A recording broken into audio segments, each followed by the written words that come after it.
Mr. Chairman.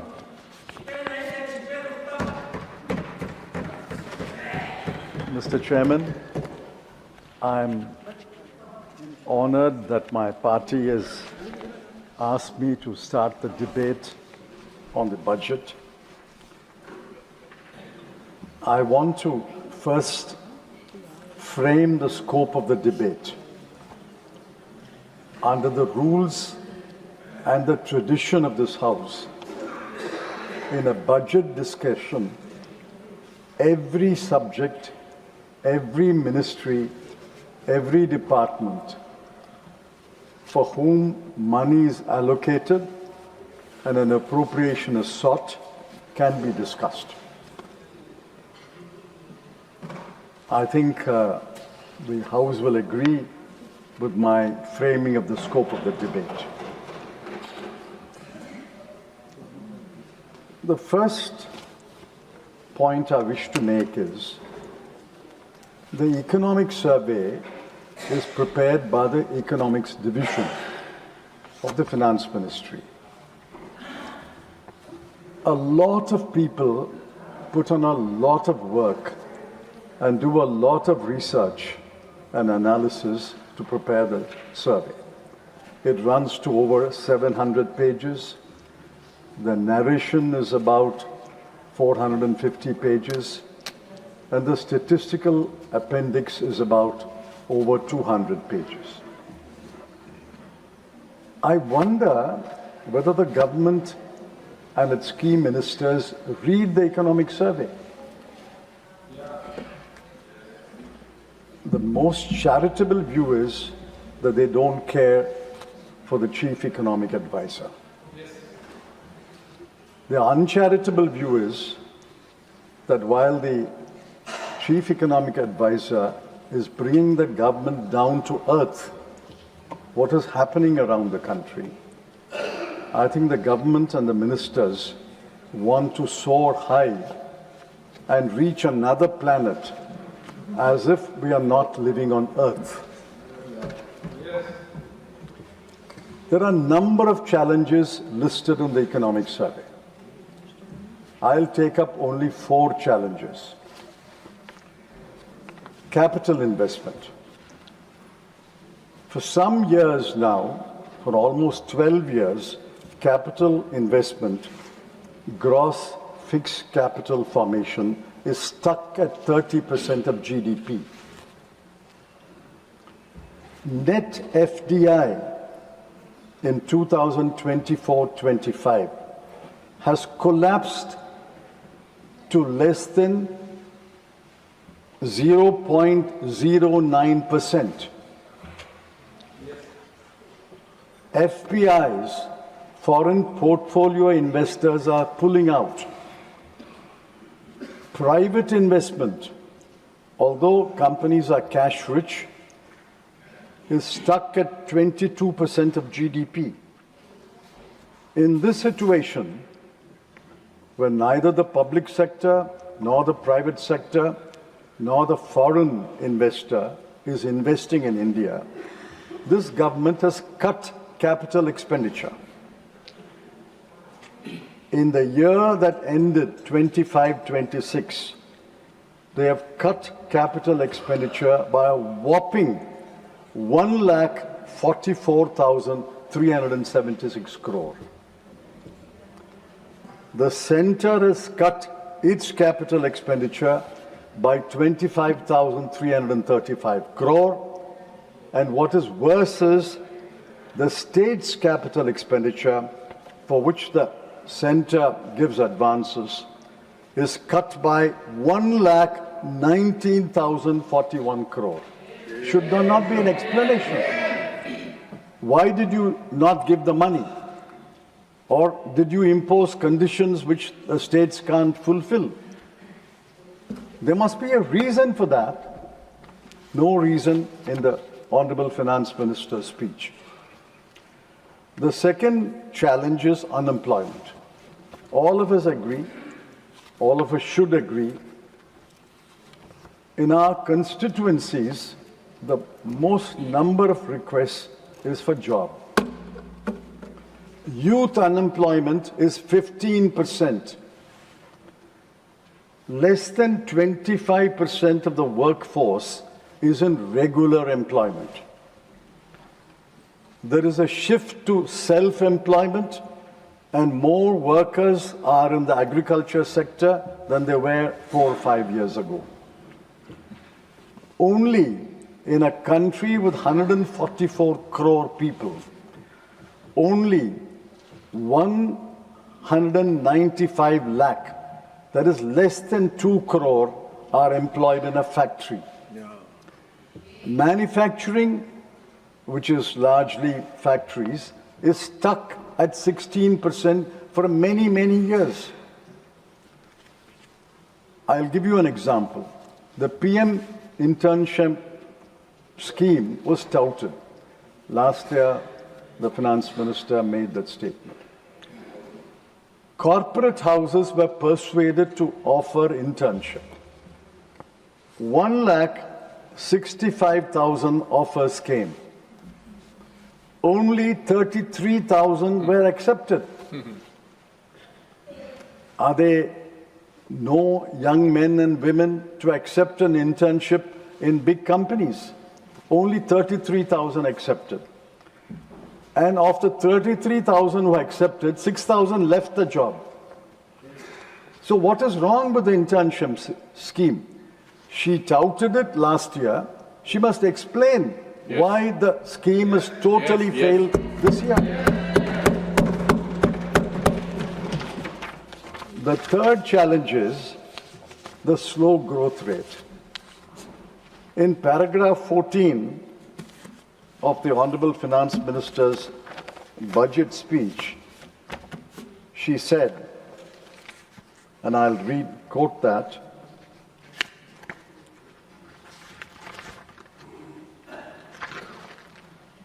"The Reform Express is well in its way and will maintain its momentum to help us fulfill our kartavya." The Reform Express is well in its way.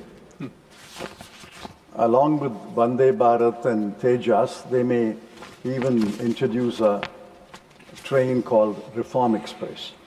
But the Reform Express is stuck. It's not derailed yet, but it is stuck.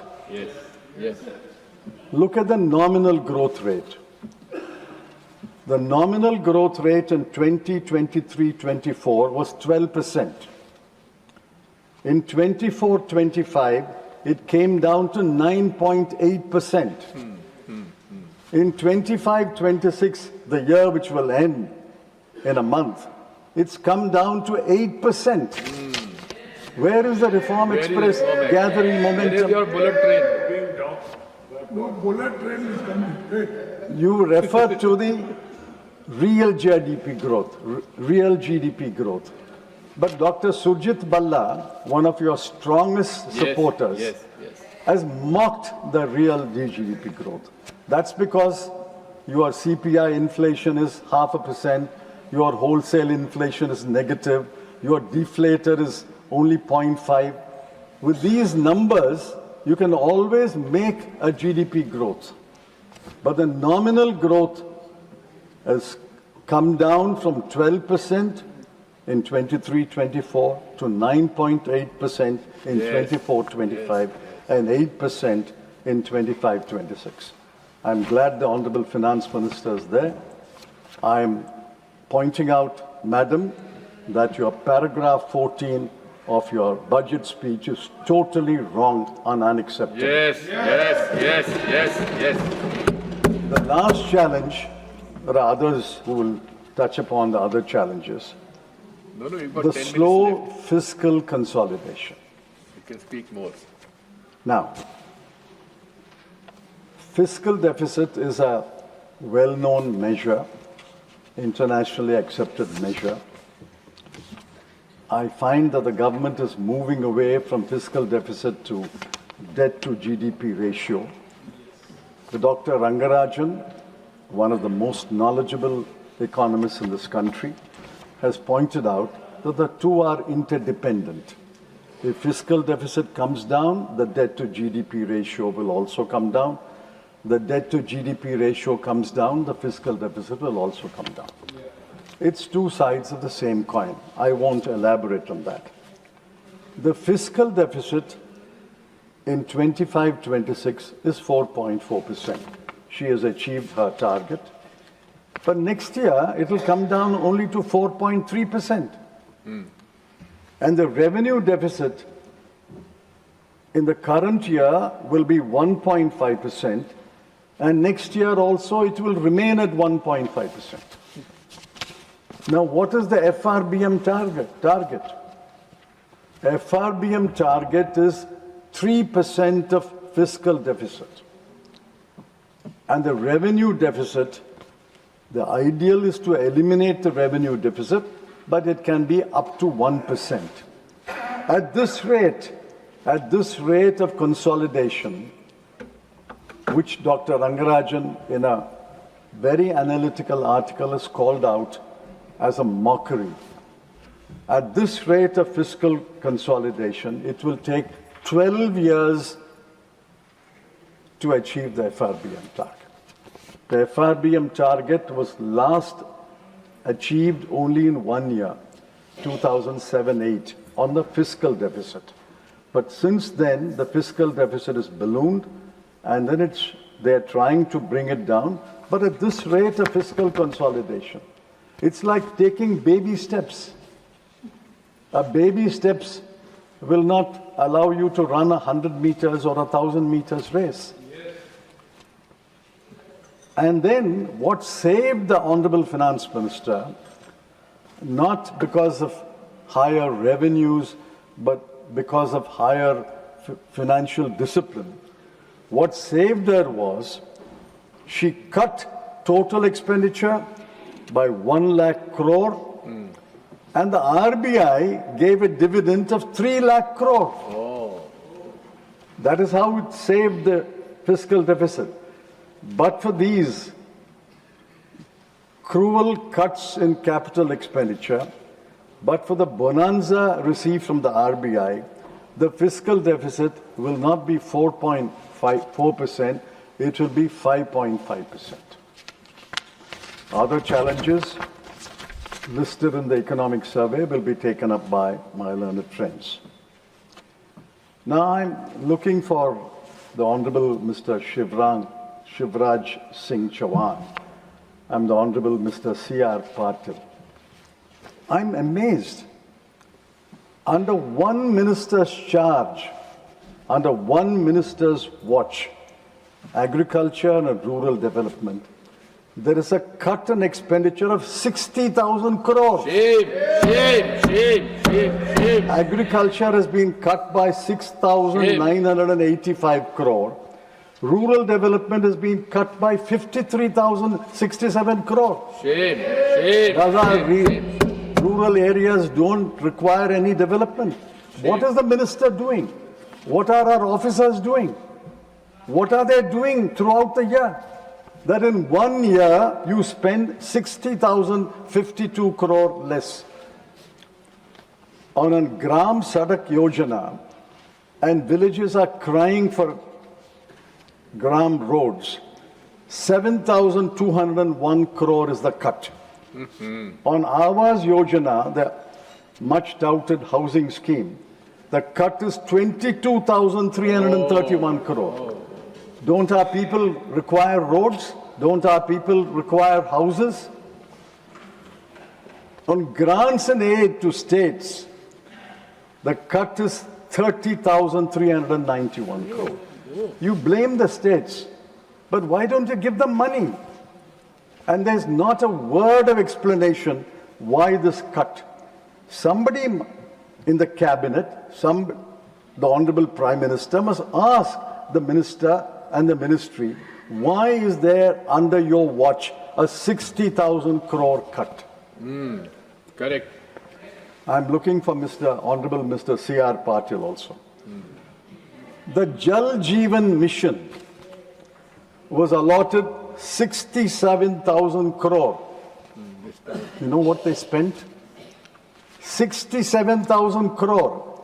They spent only 17,000 crore. What is Where this going Jal on? And where is Jeevan? Why is there a budget? People are dying because of polluted water, In Indore. contaminated water in Indore. Today we saw a story in the newspaper about a Dalit village in one of the states where 4 sisters committed suicide, and the reporter went to that village. It has no tap water, it has no public toilets, there are no personal housing toilets, Same. and then you don't spend on roads, you don't spend on housing, and the Jal Jeevan mission is cut 50,000 crore. Oh. Defense expenditure is at a low of 11.4% of total expenditure. This is the nationalism. Defense expenditure is 1.6% of GDP. 1.6% of GDP, and defense expenditure is 11.4% of TE, and this is an all-time low. Scientific departments, my good friend, a very suave friend, scientific departments did not spend 18,665 crore. Urban development did not spend 39,573 crore. Social welfare was cut by a round number, 9,999 crore.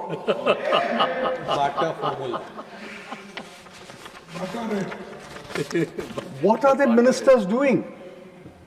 Why are they not fulfilling programs and spending the money? Sir, I must compliment the Honorable Finance Minister. She has found a way, she has found a formula to mesmerize at least one half of the House. She throws schemes, funds, missions, committees. I counted 24. One half of the House applauded. But here is the situation. In Biopharma Shakti, she has allotted 10,000 crore in the next 5 years. This is already complete. This government has already completed 2 years. It's only got 3 years. How can it allot for 5 years? Be that as it may. Be that as it may. 10,000 crore for 5,000 years. She's optimistic. I congratulate her and wish her well for her optimism. 10,000 crore. Allocation in 26-27, 500 crore. Oh. Indian Semiconductor Mission 2.0. What happened to ISM 1.0? There's no mention. On the revenue account, 1,000 crore. Electronics Component Manufacturing Scheme, 22,919 crore has been expanded to 40,000 crore. Good. But the allocation is 1,500 crore. 3 dedicated chemical parks. At page 20 of the expenditure budget, there is a note which refers to the 3 dedicated chemical parks. But the outlay is 0. Oh. Scheme for container manufacturing, 10,000 crore in 5 years. At page 21, allocation is 0. National Fiber Scheme, Mega Textile Park Scheme, Mahatma Gandhi Swaraj Institute. I'm grateful that they remembered Mahatma Gandhi and they brought him back to a scheme. National Fiber Scheme, Mega Textile Park Scheme, Mahatma Gandhi Swaraj Institute. There are announcements, but where is the outlay? I couldn't find any outlay for any of these schemes. Champion small manufacturing enterprises, small and medium manufacturing enterprises. The allocation is 54 crore. How do you allocate 54 crore to champion SMEs? I'm afraid this budget is cautious, parsimonious, forgetful of the past year, Yes, dimension. and this will vanish. It has already vanished from the newspapers. Another minister and another deal is occupying the front pages now. The finance minister and the finance minister's budget speech has vanished. This is a forgettable budget which has been prepared by a finance minister who forgot her promises made in this house last year.